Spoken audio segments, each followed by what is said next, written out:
Gusto mo bang tumikim ng Igorot style wat-wat na isaw-saw-saw sa sili? At tikman din natin ito ang nakaka-addict na mix-mix for 200 pesos. Dito lang yan sa bagong Wat-Wat Country located sa Pico, La Trinidad, Benguet. At magsipsip na rin tayo ng mainit na sabaw.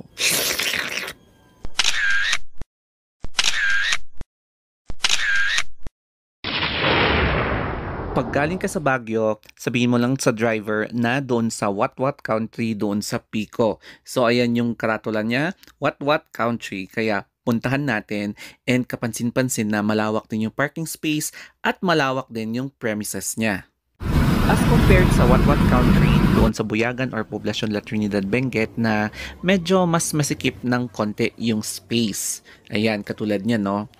So dito, mas maaliwalas tsaka mas malawak talaga yung place. Kaya puntahan agad natin yung cashier kasi pay as you order siya.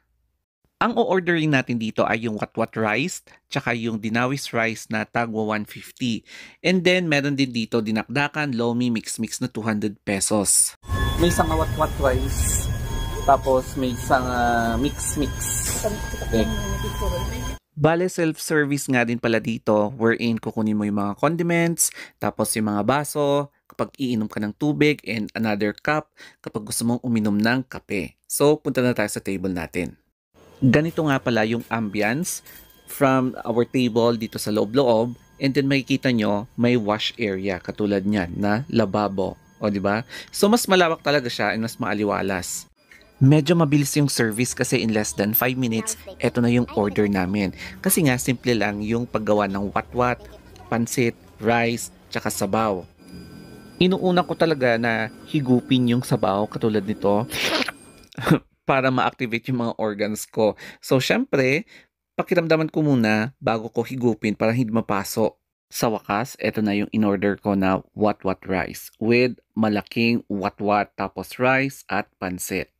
Ito naman yung mix-mix na may kasama siyang rice na bagay kapag katatapos mo lang sa nomohan.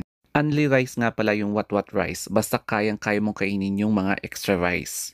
Hilig nga pala ako sa maanghang, so kailangan talaga may sausawan. So ganito talaga ako mag-chop ng sili gamit ang aking spoon. So hinihiwa ko muna siya bago ko ilagay yung soy o kaya yung suka. Ang isa din sa nagparami dito sa what rice ay etong pansit. So talagang isang bandehado to and hindi ko alam kung kakayanin ko. Kaya panahon na para kumain at ang inuna ko dito ay etong mix. So yung liver ang inuna ko dyan and masarap naman siya, walang problema, hindi naman ako maarte.